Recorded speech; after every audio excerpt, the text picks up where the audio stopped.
Excellent. Well, good morning, everyone. On behalf of the Economic Developers Council of Ontario, I am pleased to welcome you to our second Trade and Tariff virtual roundtable discussion. I'd like to thank you for joining us today, and for those of you who completed the survey following our first event, we appreciate your feedback, and we always use that feedback to guide us in our work. We have established a trade and tariff resource page since our last meeting, and along with that, there's a roundtable discussion page. And that hosts our future event registration. It'll host our previous recordings and the white papers based on conversations at the sessions. Since our last meeting on March 8th, the trade war has continued with tariffs being imposed on both sides of the border. Our Ontario Premier and Cabinet were sworn in this week. We have a new Prime Minister. However, it sounds like we'll be entering into a federal election in the coming week, and the volatile relationship with the US continues. So it's just been a roller coaster, as it has been for quite a while. The current trade war and tariffs have created a challenging economic environment for both Ontario and Canada. The short-term impacts are visible in sectors like manufacturing, agriculture, and retail, where tariffs are increasing costs and disrupting supply chains. However, there are also longer-term opportunities, including the potential to diversify trade relationships and strengthen sectors like technology and innovation. Both the provincial and federal governments are actively working to mitigate the impact on businesses and workers, but the road ahead will require adaptation and resilience to overcome the ongoing trade uncertainties. Our roundtable discussions aim to provide a collaborative space where we can exchange ideas and best practices, pose questions, and explore the challenges and opportunities of our current and ever-changing economic landscape. EDCO's goal is to support you, our members. We aim to learn how we can best support you and what you're looking for, and we will endeavor to find the questions or answers to your questions, not more questions. We are recording today's session, and that'll be available on our website early next week, and notes will be available as well. We have 2 sessions planned to run bi-weekly in April. For today's session, please feel free to ask questions in the Q&A or in the chat or by raising your hand.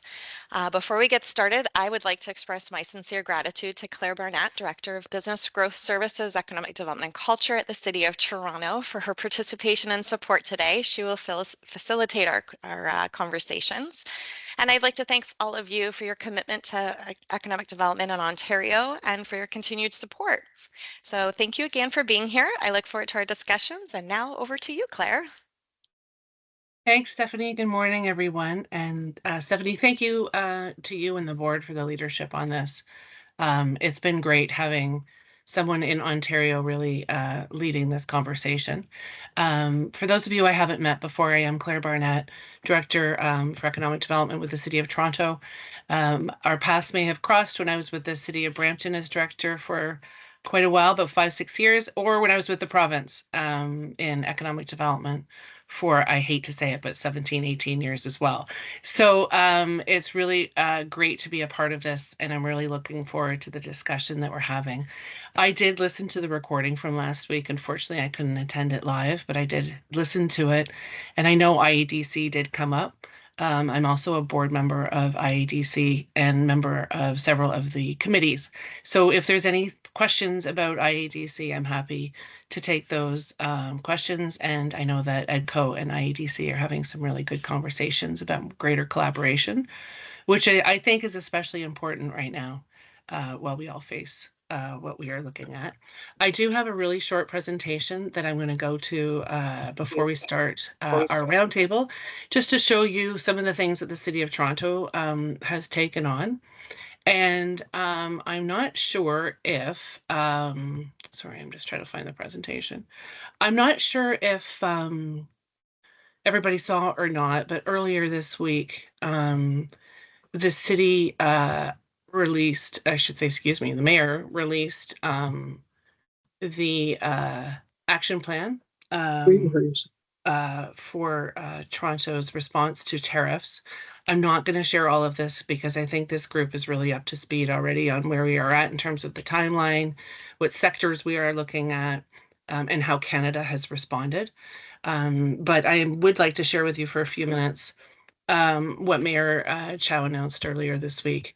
And And early on, the city stepped up in terms of a tariff response. The mayor announced really initial steps of creating an action team, the Economic Action Team, which I'll share with you in a minute, the members of that team.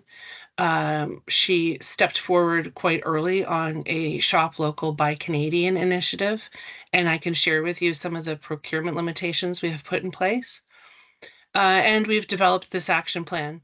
And throughout all of this, we've been very consistent with the narrative that Toronto is part of Team Canada. We will follow the federal and provincial governments in partnership on what they would need from the city, from the trade negotiations, but also from the narrative development of Team Canada, and that we very much support a Canadian perspective to support jobs, protect our economic and build our economic resilience, really. I can't move forward for some reason. I'm sorry. That's terrible. So, Stephanie, do you have control of this? I don't think so. Yeah. Oh, there we go. Sorry. So these are the member of the mayor's action team, co-chaired by Councillor Shelley Carroll, who is the mayor's champion for economic development, and has been with the city as city councillor for many terms. But you will see some familiar names that really cross the spectrum of labor leaders. Omer's Pension, the chief executive from Omer's, the chair of Toronto Global, the chair of the Toronto Regional Board of Trade as well. And then, of course, Flavio being part of the APMA, who's really stepped forward as a leader through all of this. And then others, really spanning the spectrum, as I said, politically. They have provided some really helpful advice to the mayor and our team throughout all of this work.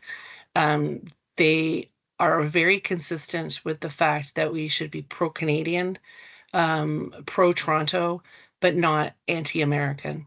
And so some of the language really changed in the work that we are doing when it comes to this. So originally our procurement narrative was very much we're banning US companies from bidding on projects of certain levels. And now that's really shifted to being we are preferring Canadian. So you can see the distinction in that language to make sure that we aren't being anti-American with our language. So the mayor's action plan was released on Monday, as I said. It's a 30-day response. So you'll see some tactics that we are working through right now.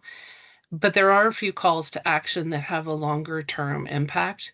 And that's what we're working through right now for the next 30, 60-day report that will be coming out to council. So we're going to be doing an update in May and then another in July. As we all know, this is quite the moving target.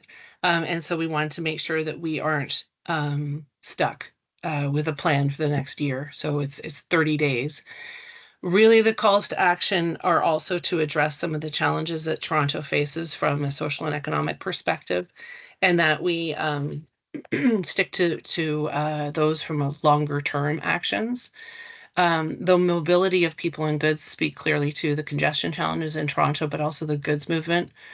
Housing, affordability and access to housing, attainability, but also now looking at can we attract and build more of a modular modular housing manufacturing sector throughout the GTHA or throughout the province for that matter. And then skills and technology is really about helping with commercialization, tech adoption, and what skills people need with a lens to upskilling and reskilling. So as I mentioned, it's 30 days. I'm not going to touch on all of these. You'll find the plan online, or I'm happy to put it in the chat, the link later. As you would expect, it is really that support local, buy Canadian. It is about market diversification, and that's something that we are really pushing forward now. We're developing more of a trade export team than the City of Toronto has had before. Looking at helping Toronto businesses export elsewhere from the United States. You will see cash flow. We are deferring taxes for 6 months. And then we will see what the take up is. There's about 2,000 businesses in the industrial class of that tax base. And so we're going to see what what people, if people really want to use that and if that's helpful before we look to extend it or not. We're going to be launching a promotional campaign about Toronto's manufacturing sector. And this weekend we will be launching a support local, buy local campaign with a rally at Nathan Phillips Square tomorrow. One of the things to point out before I change slides is also our day-to-day spending. And the city is limiting any of our travel to the United States, any of the purchasing that we use, and any of our ride-sharing platforms need to be local and no longer any US ones that don't have an office here. I won't spend a lot of time on this because I want to make sure we go through for the roundtable discussion and get some other comments and updates on how everybody else is doing.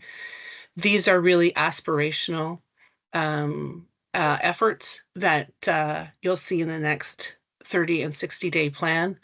It's everything from, excuse me, working with our ports and the airport, Billy Bishop as well as Pearson, but especially with the ports, with the rejuvenation of the waterfront, want to look at what else we can do to modernize the port and industrial uses that work with housing.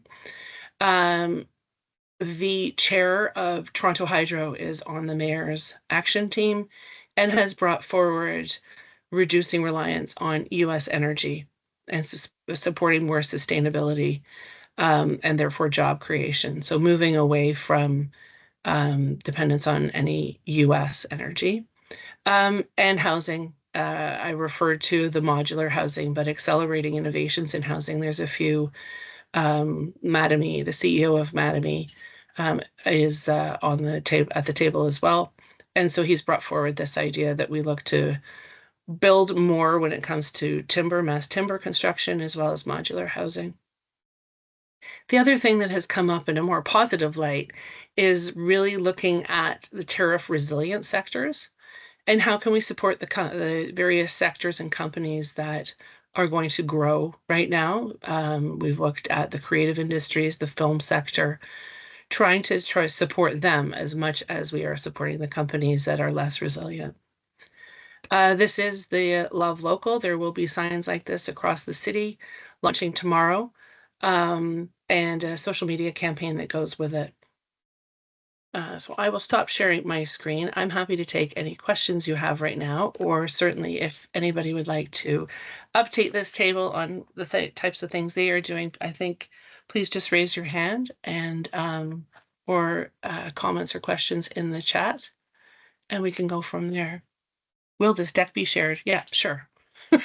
Yeah, Claire, if you send that to us, we'll upload it onto our Trade and Tariff resource page for everyone to access there. Yeah, and I'll send you the link of where you can find the actual document. Perfect. Kay Matthews, one of my favorite people in the world. Hi, Kay Matthews.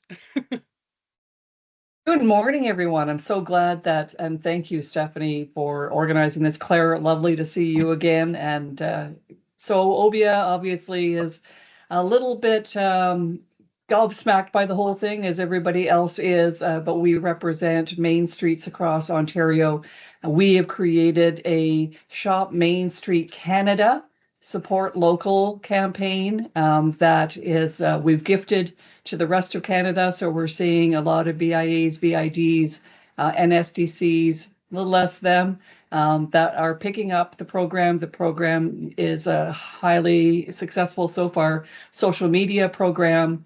And again, as you said, Claire, it's the focus on local. We don't want to hurt the friends that we do have in the US, but there's never been a better time to support local, support your Main Street, because the Main Street tends to represent independent businesses.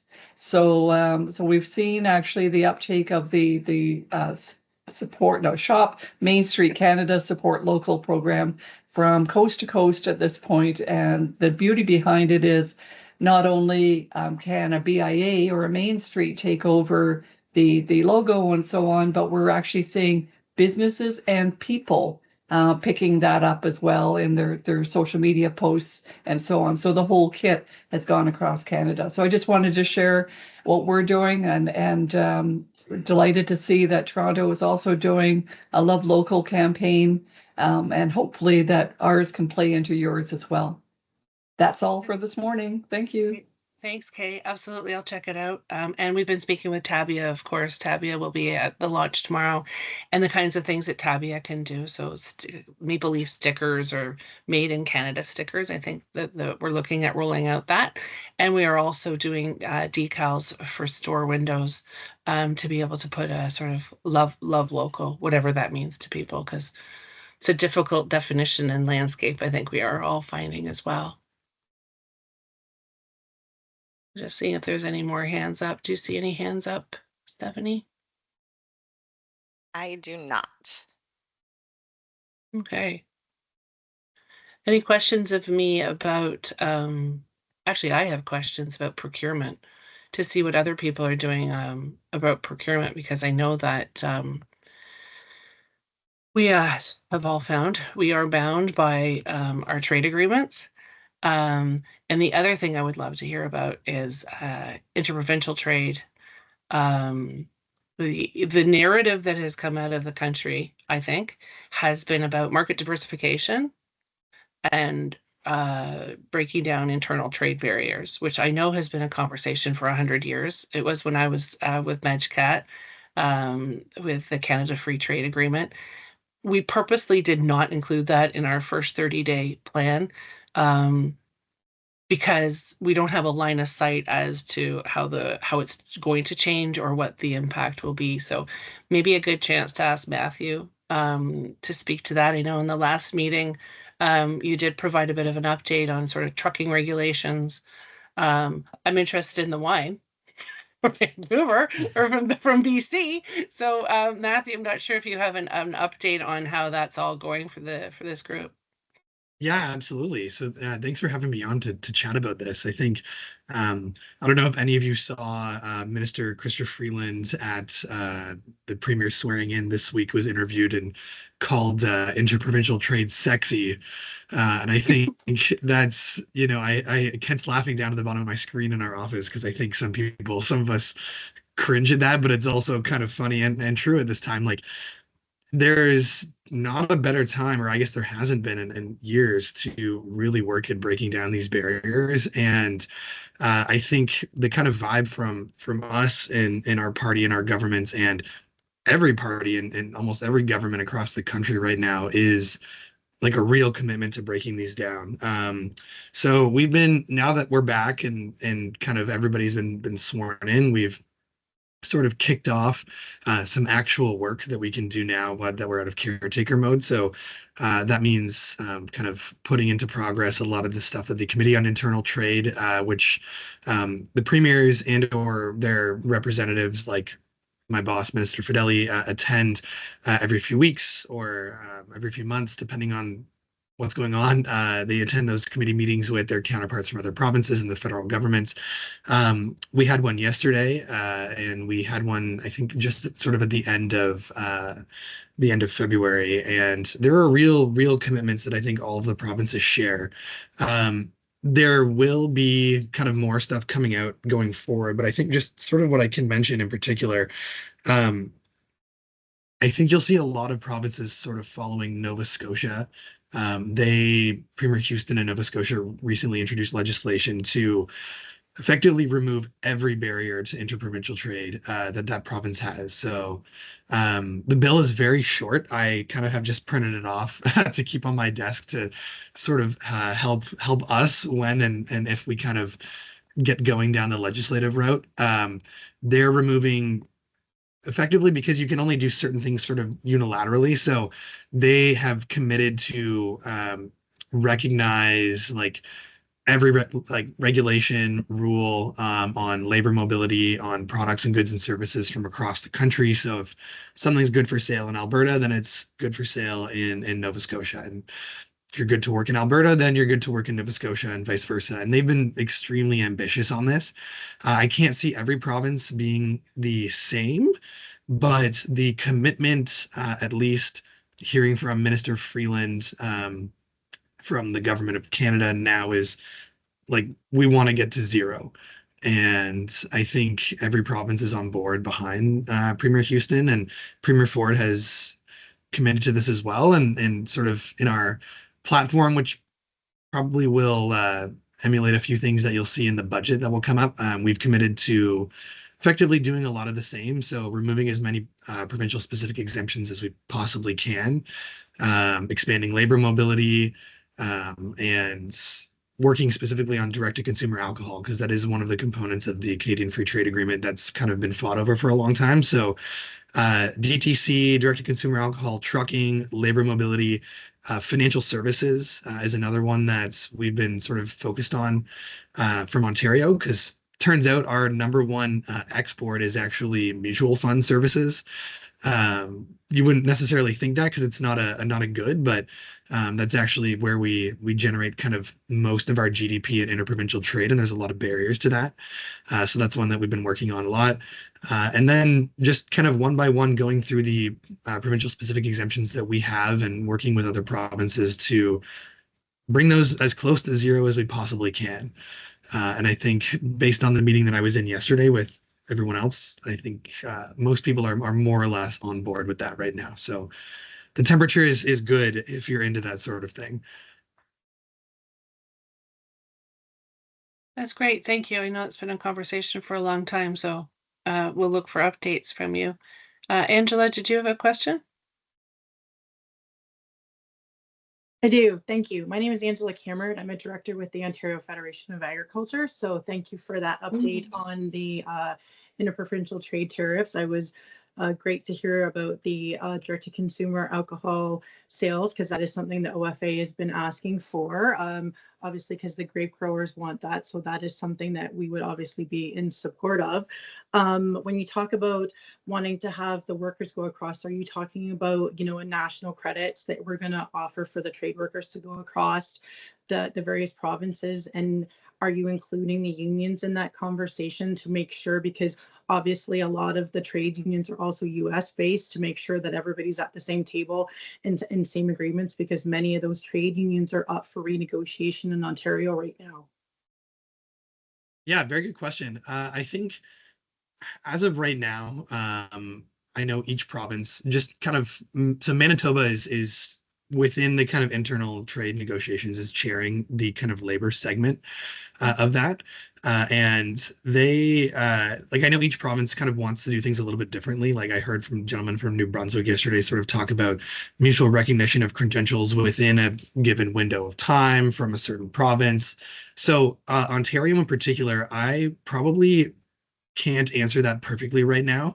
I think my colleagues in the Ministry of Labor might have a bit of a better idea with those kind of negotiations. But like what I will say, Angela, is that nothing on the labor piece for us has been written for like legislation yet. So this is all kind of in the works.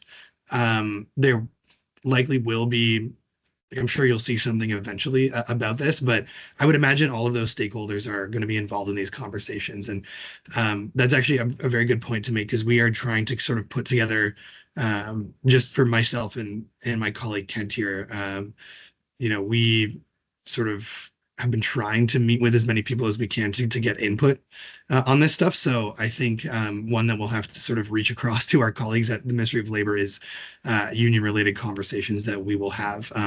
We don't like stepping on our friends' toes in our other kind of departments, but I think that really is a good question to help inform us a bit more. I understand, and we absolutely are in favor of trying to remove the interprovincial trade barriers and everything like that. We obviously need it. We want to have these barriers, removed to make sure that it's working perfectly. But being as I'm somewhat knowledgeable in the trade issues and the licensed tradesmen, that many of those do go across the border. I just wanted to ask that question and bring it up, or maybe at least put the bug in your ear. So thank you for answering my question. Of course. That's great. Thanks. Tara Lynn. Hi, I'm Tara Cronin. I'm the Economic Development Officer for the Municipality of Huron East. I'm just curious as to what resources are out there for accessing domestic markets. That just seems to be something that's coming up a lot with our manufacturers about how they're looking for new markets now across Canada. So I'm just curious as to, what resources are out there to help them with that. Yeah, that's a Really very good good. question. Oh. Go ahead, Matthew. Sorry, I'm like, that's a really good question. No, that is a very good question. And I'll be honest, Terrell, I'm not 100% sure. I'm a lot more of a macro policy guy than I am kind of on that side of things. But that's a really good question, and I can bring that to Minister Fideli, and we can chat about that, because I know this has been a discussion in the past. I remember in the fall when, like, before President Trump was elected, we were talking about interprovincial trade anyways. I think maybe September, sort of early October. And that was one question that our officials had brought up as well, because there was a resource for folks to um, kind of, I wouldn't call it like a single window thing, but there was like a previous resource. Like, I think New WEPTA, the Northwest Partner, or the New West Partnership Agreement, that is like Alberta, BC, Manitoba, Saskatchewan, does have, as far as I know, they do have something like that that kind of helps with promotion into expanding into those markets.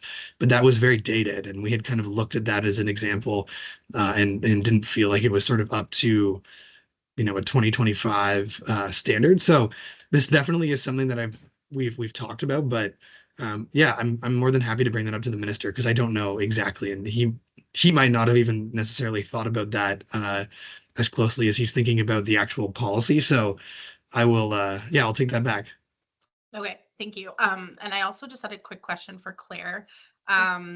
So you had mentioned that the city of Toronto is deferring taxes for those industrial businesses, I guess, that are most effective.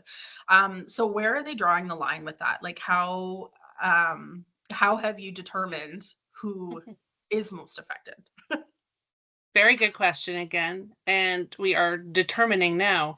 So the business retention and expansion team within economic development, they are developing that criteria now. And we've had really good conversations with CME, for example, Trillium Manufacturing, for their advice on that. Obviously, the companies most impacted by the tariffs, high level. And some of the things are canceled POs. Will they have to lay off? How many employees they have? That type of thing. When the mayor announced this, media asked her right away, so Amazon could get this? And clearly not. But so we have to make sure that it isn't the companies that aren't going to be hit.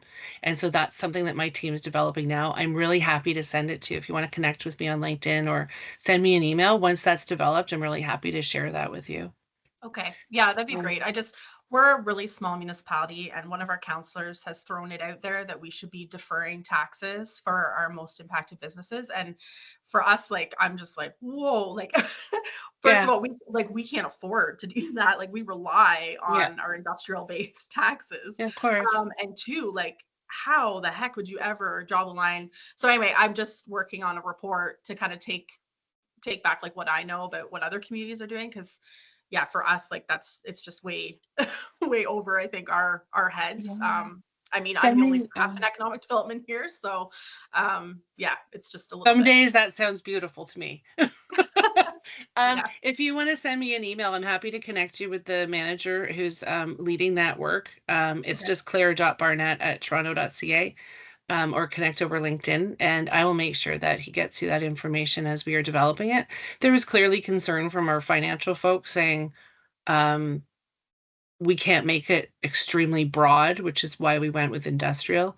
I think I mentioned that's about 2,000 businesses, and of that, not all will be implicated.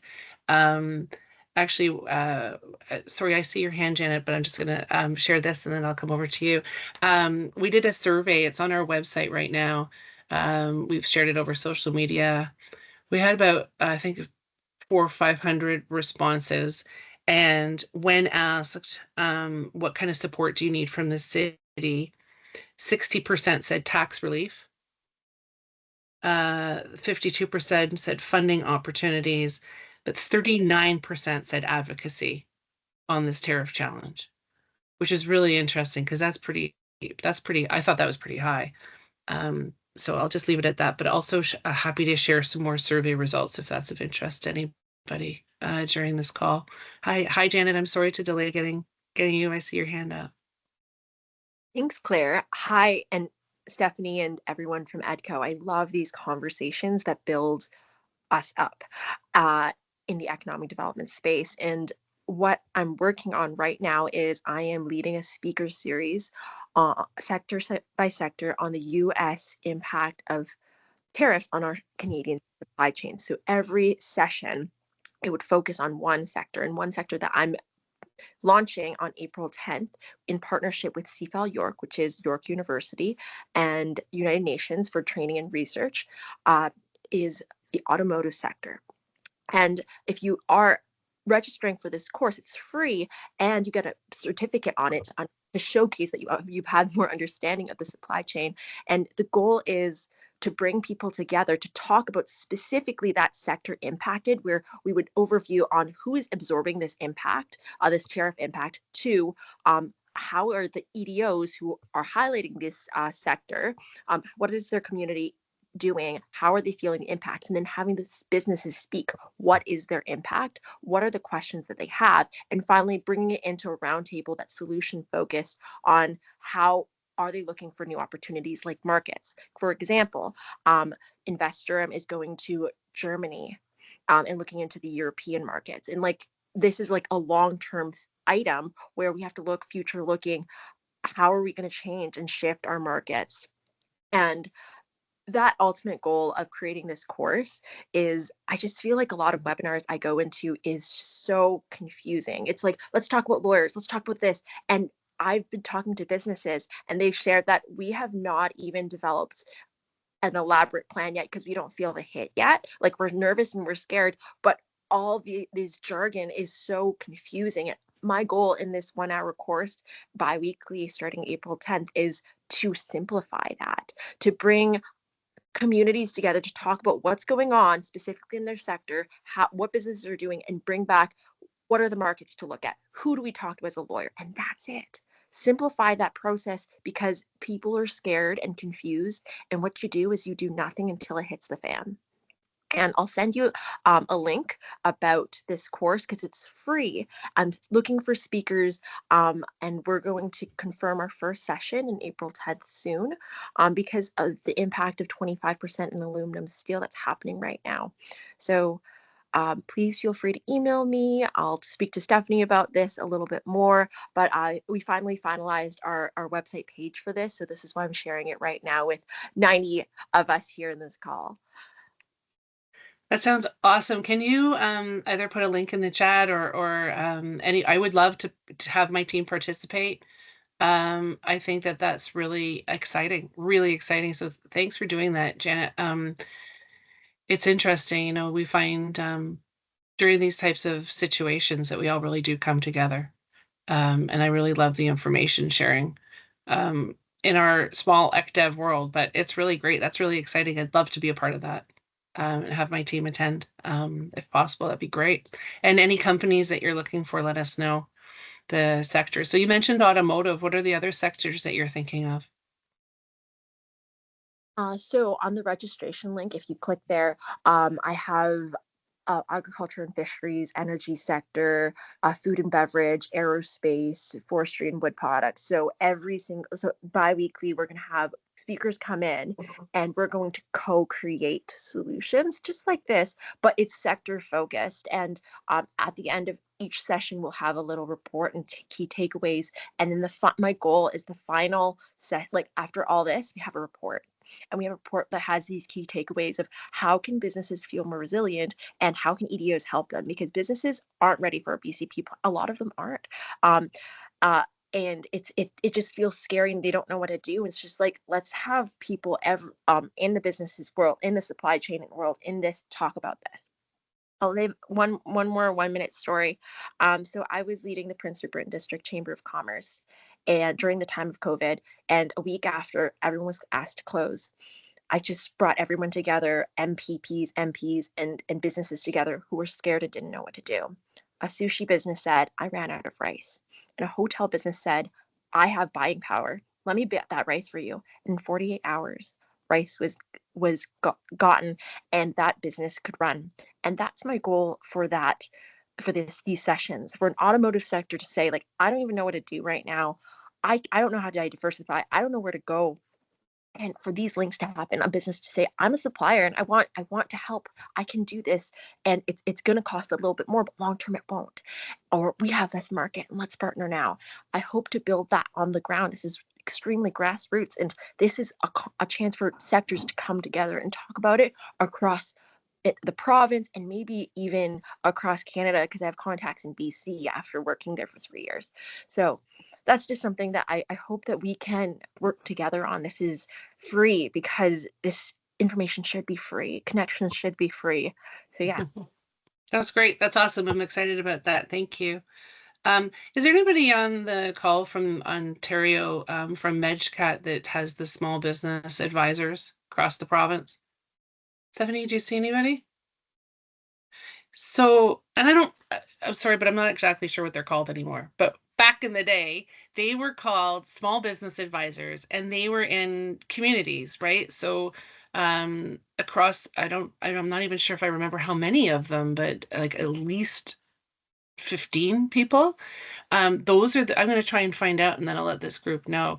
They were on the ground. When I was in Brampton, there was somebody even for that area of the province, and they knew supply chain recommendations. Janet, it would be somebody to refer your program to try and get businesses to come in from across the province. I'll find out who the ADM is for that, and I'll let you guys know. But they were a great resource. And I'm not sure if Matthew or Kent, you know what I'm talking about. Small business advisors.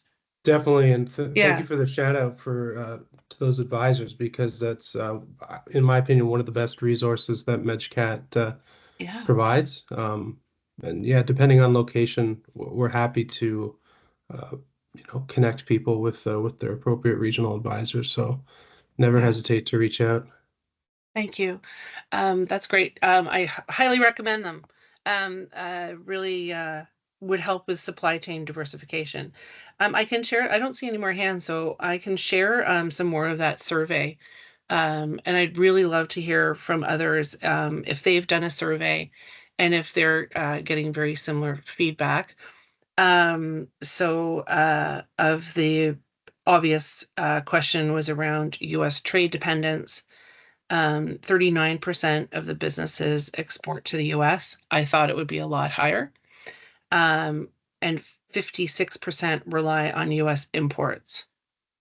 So that we'll see a significant challenges there, primarily in steel, aluminum, wood, textiles, food and beverage. In terms of their workforce adjustments, 35% of businesses see that they're going to foresee job cuts.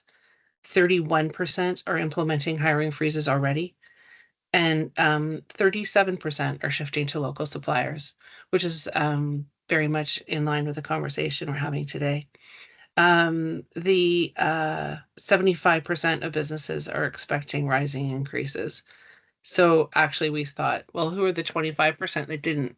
And we wanted to talk to the 25% as well to see if they see an impact, or if they aren't seeing an impact, what sectors are they in, and maybe we can work with them. So in my presentation, I mentioned working with the resilient sectors that are already seeing some growth.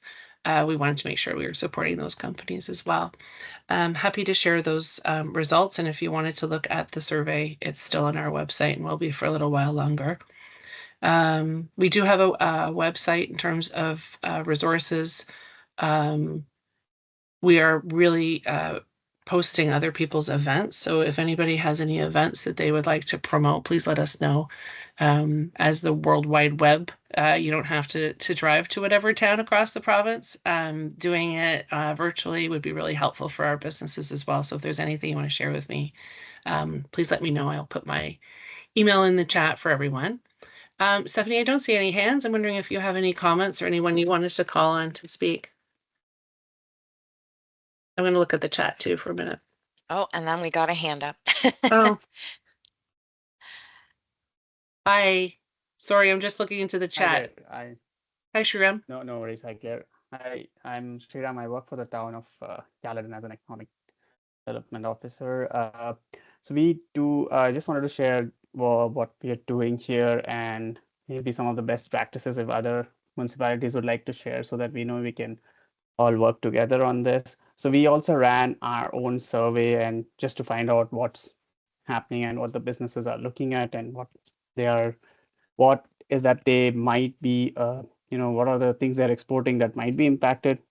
So we do have steel, lumber, aluminum, and some products such as beef, turkey.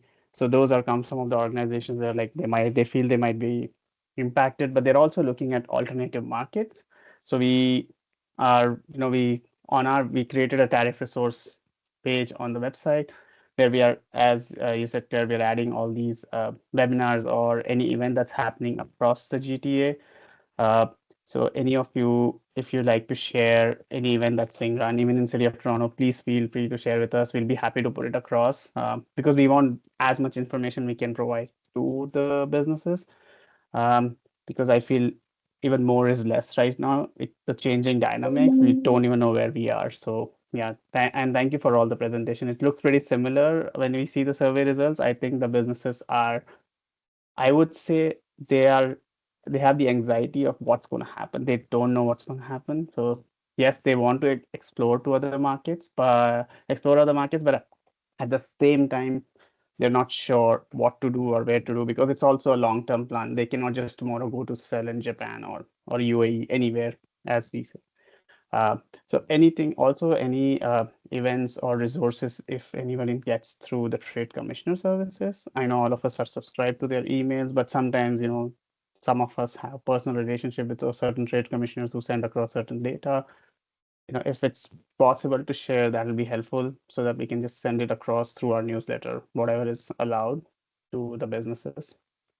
That's something I want. And just anybody having any best practices, please feel free to share with this group. Just wanted to add that. Thank you. Do you mean best practices for trade diversification specifically, or best practices or anything that they're doing in their community to help the businesses? Because we have a wide variety of businesses that are there, from food manufacturing to food manufacturing to logistics, and all of them are impacted at different levels. So yes, we have created a tariff resource page. We have created a tariff committee. The mayor is leading on it. But then what are the other things that we can look at from other communities that might support? Because our trade is so interdependent, because I know a lot of things from Caledon goes to different regions to finish as finished products. So it can go to Brampton, it can even go to some company in Toronto. So how do we work together as municipalities on this to support this at this time? Yeah, Stephanie, it might be really interesting for the next one. I think you said there was going to be a couple in April for trade focus, trade diversification. As I mentioned in my presentation, that's not something that Toronto has done itself. We work really closely, obviously, with the Toronto Region Board of Trade, with Ontario, so MedCat Export. As I mentioned, the narrative is interprovincial trade and trade diversification, and we're all like, okay. Right? It's complex, it's hard, it's long term, it's not a simple fix. So I'd really loved myself and my team to hear more about that. Hi, Katie. Did you have something you wanted to share? Yeah. Hi, everybody. Just jumping in on the local supply chain bandwagon and everything that's going on there. So we're doing a number of initiatives here. We just launched a podcast series last week called The Tariff Impact, and we're having speakers from different areas that can support exporters and manufacturers at this time. Our first one had a senior VP from EDC talk about their $5 billion fund that just launched. We will be launching another one on Tuesday next week. And one of the resources that I wanted to share, it was from the president of CME, Canadian Manufacturers and Exporters. So there is a resource called Ontario Made. Probably a lot of you know about it, maybe you don't, but it's an online resource where anyone that's dealing with tariffs, whether they're manufacturers, exporters, whatever they're doing, they can sign up for free and basically put out there what they can provide, what they do as a business. And it's a way that you can go on and see locally within Ontario if there's a product or something that you need, if it's right there in your back door or a backyard. So it's something that we want to promote just because the more businesses that are on there, the more useful it is as a tool for either companies to find suppliers or to find new business that's local. So I will pop it into the chat, this website, because it's just one resource related to hyper-local supply chain. That's great. Thanks. And what was it was like the run for your podcast? Is it every month you're going to do a new one, or? So we're right now it's a 4-part series and we're Okay. sending them out weekly. So we started last week. The next one will go out on next Tuesday. We are going to be in Germany for Hannover Messe, supporting market diversification there internationally. But so we will likely take a break during that week because there's going to be a lot of content and then start again after that. So for now, it's a 4-part series. That's great. Thanks, Katie. And I will see you in Hanover. Yes. I think most of the people here are going to Hanover. Angela, over to you. So I want to thank you for having this. I was at the EDCO conference and loved talking to some of you. So to just update of what the OFA is doing is because, you know, there's $530 billion worth of goods that cross the both Canadian borders and interprovincial, and that's in relation to agriculture and various things. So to let you know that we have on the main OFA page, we have a lot of tariff updates right on the home page. So if you just go there, if people are looking for the information, it's there. We also have restarted the homegrown campaign as well as the Main Street campaign. A lot of people that do farm to fork, we are referring them back to that. I have actually used the Main Street campaign myself for as I do farm to fork to consumer, and I used it when I launched my website about 3 to 4 years ago. So thank you for that campaign.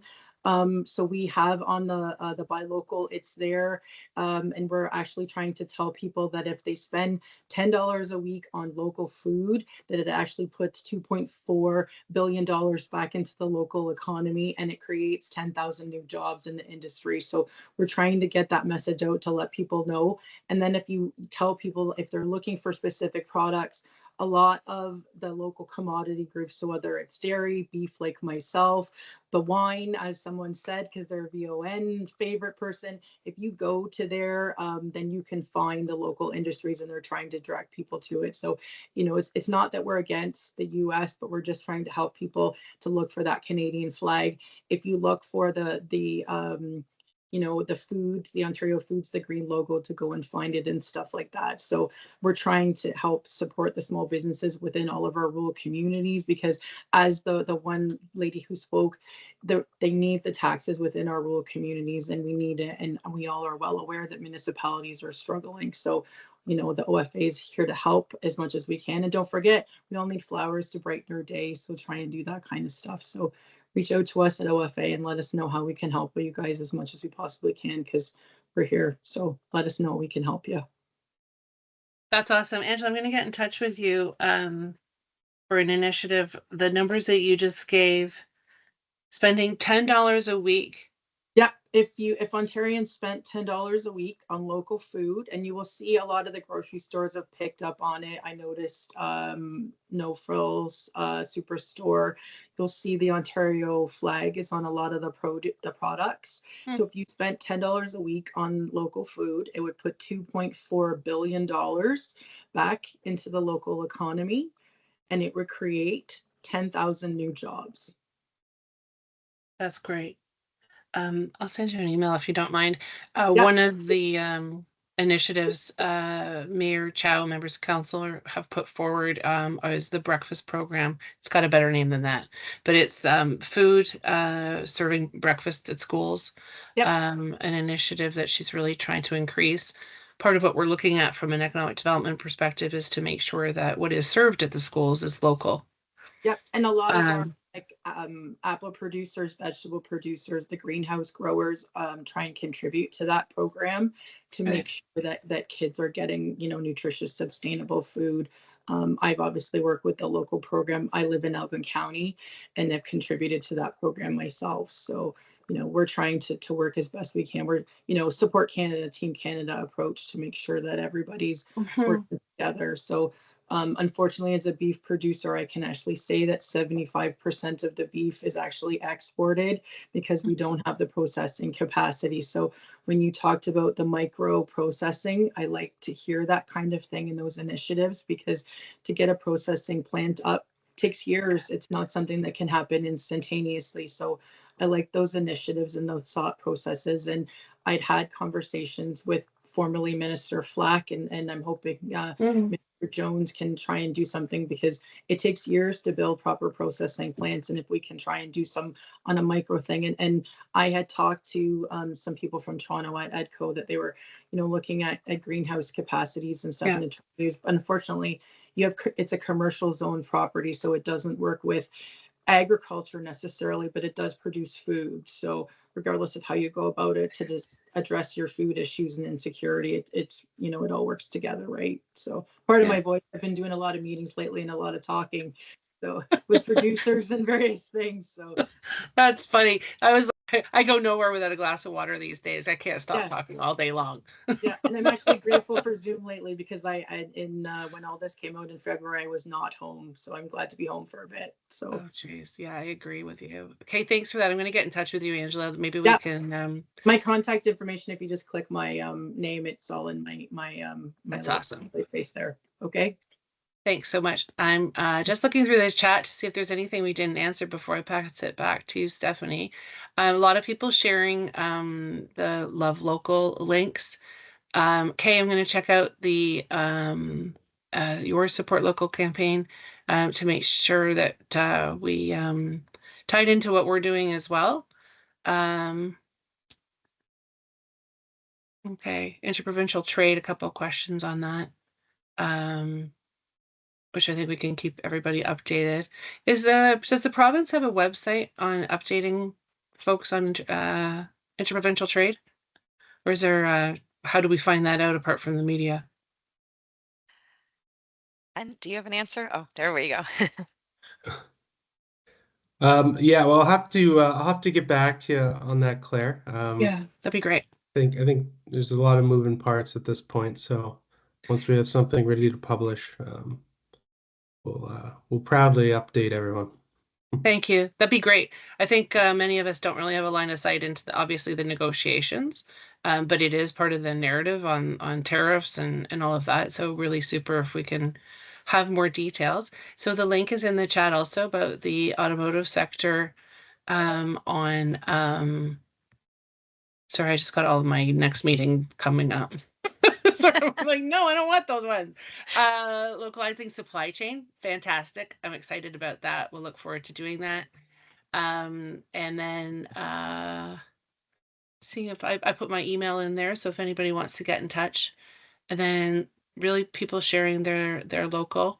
Matthew Olson put his contacts there. So if people want to storm his email box, that's great.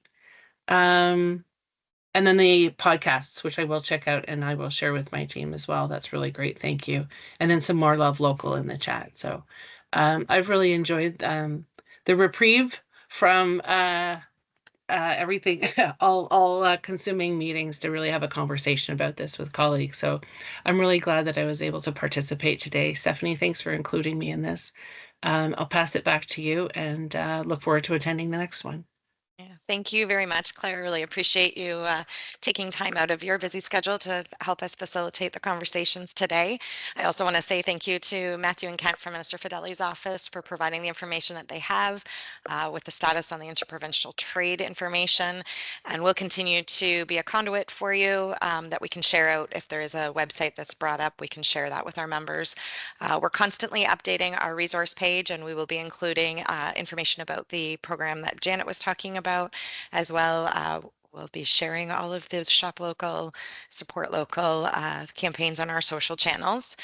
As I said at the beginning of today's session, we do have bi-weekly sessions planned in April, so you can register for those on our website. We also will continually update the resources page.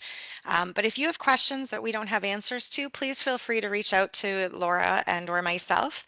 We are happy to try and track down that information for you. We know that this is continually moving and changing, and there's lots of questions that come up that you really need timely answers for, so we'd be happy to assist wherever we can. Also, we will continue to work with our provincial partners such as MedCat, Minister Fideli's office, to continue to get those answers for you as quickly as we can. They've been great resources and super supportive, so we really appreciate that.